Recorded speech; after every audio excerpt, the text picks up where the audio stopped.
Hi, എല്ലാവർക്കും നമസ്കാരം. പുതിയൊരു വീഡിയോയിലേക്ക് എല്ലാവരെയും വളരെ സ്നേഹത്തോടെ സ്വാഗതം ചെയ്യുന്നു. അപ്പോൾ ഈ വീഡിയോയിൽ പ്രധാനമായിട്ടും നിങ്ങളോട് പങ്കുവെക്കാനായിട്ട് ആഗ്രഹിക്കുന്ന ഒരു ഇൻഫർമേഷൻ എന്താണെന്ന് ചോദിച്ചു കഴിഞ്ഞാൽ അഗ്നിവീർ എക്സാമുമായിട്ട് ബന്ധപ്പെട്ടിട്ടുള്ള കുറച്ച് കാര്യങ്ങളാണ്. അപ്പോൾ ദിശ അക്കാഡമിയുടെ കൂടെ സഞ്ചരിക്കുന്ന ഒരുപാട് ആർമി, എയർഫോഴ്സ്, അതുപോലെ തന്നെ നേവി പോലെയുള്ള എക്സാംസ് ആഗ്രഹിക്കുന്ന, അതുപോലെ തന്നെ SSC, GD, RPF പോലെയുള്ള force, central government force exams ആഗ്രഹിക്കുന്ന വിദ്യാർത്ഥികൾ ഒരുപാട് പേരുണ്ടെന്നറിയാം. അവരിലേക്ക് വളരെ പ്രധാനപ്പെട്ട ഒരു ഇൻഫർമേഷൻ പങ്കുവെക്കാനും കൂടാതെ എയർഫോഴ്സിൻ്റെ നോട്ടിഫിക്കേഷൻ്റെ ഡേറ്റിനെ കുറിച്ച് നിങ്ങളെ അറിയിക്കാനുമാണ് ഞാൻ എത്തിയിരിക്കുന്നത്. അപ്പോൾ വളരെ പ്രധാനപ്പെട്ട ഒരു കാര്യം ആദ്യമേ നിങ്ങളോട് പറയാം. ഇന്ന് വന്നിട്ടുള്ള ഒരു വളരെ ഇമ്പോർട്ടൻ്റ് ആയിട്ടുള്ള ഒരു അപ്ഡേഷനാണ്, അതായത് മിനിസ്ട്രി ലെവലിൽ വന്നിട്ടുള്ള ഒരു അപ്ഡേഷനാണ്. നമ്മുടെ 25% ആൾക്കാരെ 4 വർഷങ്ങൾക്ക് ശേഷം സ്ഥിരപ്പെടുത്തു എന്ന ഒരു നിയമം ഉണ്ടായിരുന്നു നമ്മുടെ അഗ്നിവീറിന്. അത് ഏകദേശം മാറാനായിട്ട് പോവുകയാണ്. കാരണം അതിൻ്റെ മുകളിൽ ഒരു ഡിസ്കഷൻ ഇപ്പോൾ വന്നിട്ടുണ്ട്. കാരണം നിങ്ങൾക്കറിയാം, ഇപ്പോൾ ഇലക്ഷനൊക്കെ നടന്ന് ഒരു പുതിയ അപ്ഡേഷനൊക്കെ വന്നിട്ടുണ്ട്. ഏകദേശം 60 to 70% ആൾക്കാരെ സ്ഥിരമായിട്ട് നിയമിക്കണം എന്ന് വന്നിട്ടുണ്ട്. അതിൻ്റെ ഒരു മുകളിലുള്ള ഒരു ഡിസ്കഷൻ നമ്മുടെ ഡിഫൻസ് മന്ത്രാലയത്തിൻ്റെ ഫ്രണ്ടിൽ എത്തിയിട്ടുണ്ട്. അങ്ങനെ ഒരു ഡിസ്കഷൻ നടക്കുന്നതായിട്ട് നമ്മൾ അറിഞ്ഞുകൊണ്ട് ആ ഒരു കാര്യം നിങ്ങളെ എത്രയും പെട്ടെന്ന് അറിയിക്കുകയാണ്. അതുകൊണ്ട് തന്നെ ആർമി, അഗ്നിവീർ എക്സാം ഒക്കെ എഴുതുന്ന ഒരു 25% ഓപ്പണിങ്ങേ ഉള്ളൂ. അതുകൊണ്ട് ഞാനത് എഴുതുന്നില്ല, ട്രൈ ചെയ്യുന്നില്ല എന്ന് വിചാരിച്ചിരിക്കുന്ന ഒരുപാട് പേരുണ്ട്. ഞാൻ നേരിട്ട് സംസാരിച്ച ഒരുപാട് വിദ്യാർത്ഥികളുണ്ട്. അവരങ്ങനെ വിചാരിച്ച് മടി പിടിച്ചിരിക്കുന്നവരൊക്കെ ഉണ്ട്. ഒരിക്കലും അങ്ങനെ വിചാരിക്കേണ്ട. ഈ സ്കീമൊക്കെ മാറാനായിട്ട് പോവുകയാണ്. അപ്പോൾ ഈ പറഞ്ഞ ഒരു 60 to 70% നിയമനം നടത്താൻ അവർ തന്നെ ഇതിൻ്റെ ഉള്ളിൽ ഒരു പഠനം നടത്തിയിട്ടുണ്ട്. അതിൻ്റെ കാരണം എന്താണെന്ന് ചോദിച്ചു കഴിഞ്ഞാൽ ഈ 25% എന്ന് പറയുമ്പം ഈ എടുക്കുന്ന അഗ്നിവീഴ്സിൻ്റെ ഇടയ്ക്ക് തന്നെ ഒരു മത്സരം ഉണ്ടാവാനുള്ള ചാൻസ് ഉണ്ട്. അതായത് എനിക്ക് സ്ഥിരമാവണം, അല്ലെങ്കിൽ അവർ തമ്മിലൊരു ഹെൽത്തി കോമ്പറ്റീഷൻ വന്ന് ഈ പറയുന്ന പോലെ ആർക്ക് സ്ഥിരമാവണം എന്നുള്ള, അല്ലെങ്കിൽ നല്ല പെർഫോമൻസ് കാഴ്ചവെക്കുന്നവരെ സ്ഥിരമാവൂ എന്നുള്ളൊരു കാരണം വരുമ്പോൾ ഇവർ തമ്മിലൊരു മത്സരം വരാൻ ചാൻസ് ഉണ്ട്. അതുകൊണ്ട് ഒരു 60 to 70% ആൾക്കാരെ പെർമനന്റ് ആക്കണം എന്നൊരു ഡിഫൻസ് മന്ത്രാലയത്തിൽ തന്നെ, ഡിഫൻസ് ഡിപ്പാർട്ട്മെന്റിൽ നിന്ന് അങ്ങനെ ഒരു ഡിസ്കഷൻ വന്നിട്ടുണ്ട്. കൂടാതെ നിങ്ങൾക്കറിയാം, ഇപ്പോൾ ബീഹാറിലൊക്കെ ഒരുപാട് വിദ്യാർത്ഥികൾ എയർഫോഴ്സ്, നേവി പോലെയുള്ള എക്സാമുകൾ മാത്രം പ്രതീക്ഷിച്ചിരിക്കുന്ന ആളുകളുണ്ട്. അവരുടെ സ്റ്റേറ്റ് എക്സാമുകളേക്കാൾ കൂടുതൽ അവർ ഫോഴ്സിലാണ് പ്രാധാന്യം കൊടുക്കുന്നത്. അതുകൊണ്ട് തന്നെ അപ്പോൾ അവരുടെ പാർട്ടിയും വളരെ ഇമ്പോർട്ടൻ്റ് ആയിട്ടൊരു സ്ഥാനം അവരുടെ ഇപ്പോൾ കേന്ദ്ര ഗവൺമെന്റ് വന്നിട്ടുണ്ടായതുകൊണ്ട് ഉറപ്പായിട്ടും നമുക്ക് ഇങ്ങനെ ഒരു മാറ്റം പ്രതീക്ഷിക്കാം. അതുകൊണ്ട് മക്കളെ, നിങ്ങളെല്ലാവരും ഒരിക്കൽ കൂടെ ഞാൻ ഓർമ്മിപ്പിക്കുകയാണ്, നിങ്ങളെല്ലാവരും വളരെ സീരിയസ് ആയിട്ട് തന്നെ ഈ എക്സാമിനെ കാണാൻ ശ്രമിക്കുക. അതാണ് എനിക്ക് നിങ്ങളോട് പറയാനുള്ള ആദ്യത്തെ അപ്ഡേറ്റ് എന്ന് പറയുന്നത്.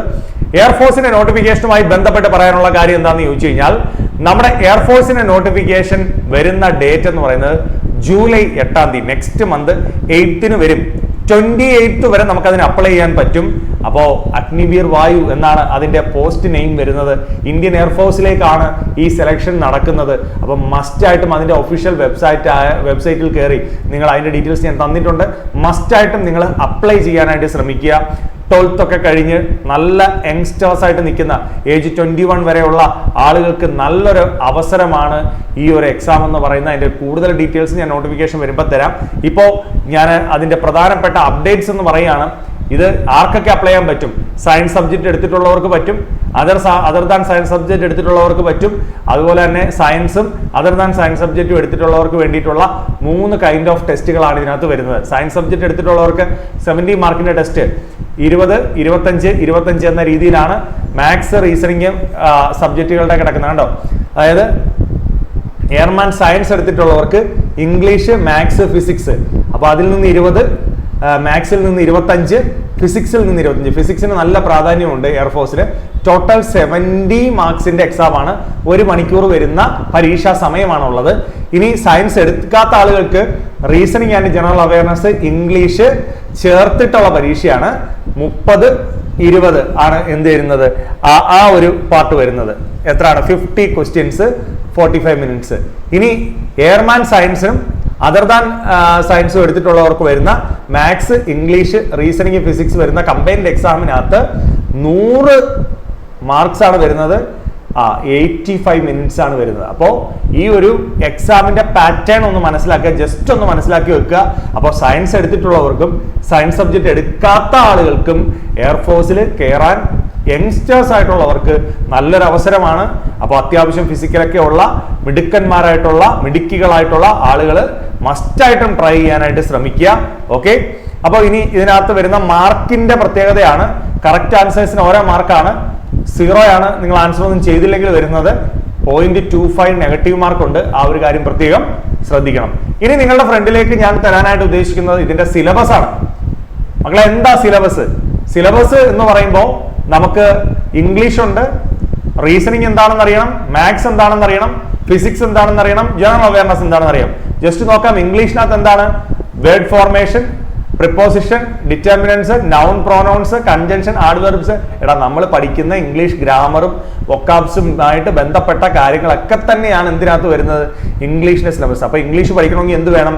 ഗ്രാമറും പഠിക്കുക, വൊക്കാബുലറിയും പഠിക്കുക. അപ്പൊ ഇത് പഠിച്ചെടുക്കുന്നവര് കൃത്യമായിട്ട് നമ്മുടെ ചാനൽ ഫോളോ ചെയ്ത് പഠിച്ചാൽ മതി. അതിനകത്ത് കൃത്യമായിട്ടുള്ള ഇൻഫർമേഷൻസ് തരും. ആ ഒരു കാര്യം പഠിക്കാൻ ശ്രമിക്കുക. ഫിസിക്സ് ആണെങ്കിൽ എന്താ വരുന്നത്? Laws of motion, communication system. അങ്ങനെ ഫിസിക്സ് നമ്മൾ +2 10th പഠിച്ചിട്ടുള്ള കാര്യങ്ങൾ തന്നെയാണ് വരുന്നത് ഫിസിക്സിനകത്ത്. നിങ്ങൾ ഈ ഓരോ ടോപ്പിക്കുകളും ഒന്ന് നോക്കിയേ. നിങ്ങൾ 10th, +1, +2 ടോപ്പിക്കുകളിൽ പഠിച്ച സെയിം കാര്യങ്ങളാണ്. വർക്ക്, എനർജി, പവർ ഒക്കെ നമ്മൾ പഠിച്ചല്ലടാ. അപ്പൊ ഇങ്ങനെയുള്ള കാര്യങ്ങളൊക്കെ തന്നെയാണ് ഇതിനകത്ത് വരുന്നത്. ഫിസിക്സ് ആണ് അടുത്ത ഒരു സബ്ജക്ട്, സയൻസ് എടുത്തിട്ടുള്ളവരുടെ കാര്യമാണ് കേട്ടോ. ഇനി മാത്സ് നമ്മൾ പഠിച്ച സർക്കിൾസ് പഠിച്ചിട്ടുണ്ട്, കോംപ്ലക്സ് നമ്പർ പഠിച്ചിട്ടുണ്ട്, കോണിക് സെക്ഷൻ പഠിച്ചിട്ടുണ്ട്. +1, +2, 10th ഈ കാര്യങ്ങളെല്ലാം, ലീനിയർ പ്രോഗ്രാമിംഗ്, മാത്തമാറ്റിക്കൽ ഇൻഡക്ഷൻ, ഇതെല്ലാം പഠിച്ചിട്ടുള്ളതാണ്. ഇല്ലെങ്കിൽ നമ്മുടെ ചാനൽ വഴി നിങ്ങൾക്ക് ഇത് കിട്ടും. കൃത്യമായി ചാനൽ സബ്സ്ക്രൈബ് ചെയ്ത് നോട്ടിഫൈ ചെയ്ത് പോയാൽ മാത്രം മതി. Matrix, determinants, permutation, combination, probability, quadratic equation, trigonometry പോലെയുള്ള എല്ലാ ടോപ്പിക്കുകളും കൃത്യമായിട്ട് നിങ്ങൾക്ക് കവറപ്പ് ചെയ്ത് തരും. മാത്സിൽ ഈ ടോപ്പിക്കുകളാണ് എന്നറിയാൻ വേണ്ടി പറഞ്ഞു എന്നുള്ളതേ ഉള്ളൂ.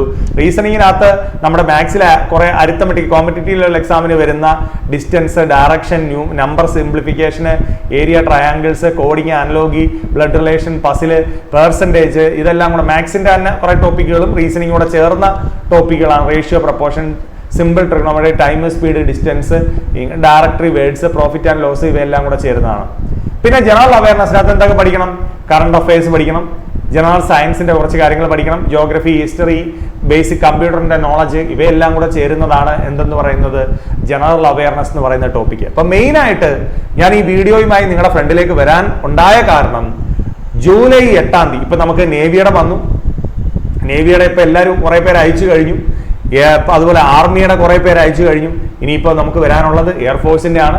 ജൂലൈ 8 വരുന്ന ഈ അവസരം നമ്മുടെ ഒരു വിദ്യാർത്ഥികൾ, നമ്മുടെ ചാനൽ ഫോളോ ചെയ്യുന്ന ഒരു വിദ്യാർത്ഥികളും മിസ്സാക്കരുത് എന്ന ഉദ്ദേശത്തോടു കൂടിയാണ് കൃത്യമായിട്ട് നിങ്ങളുടെ ഫ്രണ്ടിലേക്ക് ഇത് വന്ന് പറയുന്നത്. അപ്പോൾ ചാനൽ സബ്സ്ക്രൈബ് ചെയ്തിട്ടില്ലാത്ത എല്ലാ ആൾക്കാരും ചാനൽ സബ്സ്ക്രൈബ് ചെയ്യാൻ ശ്രമിക്കുക.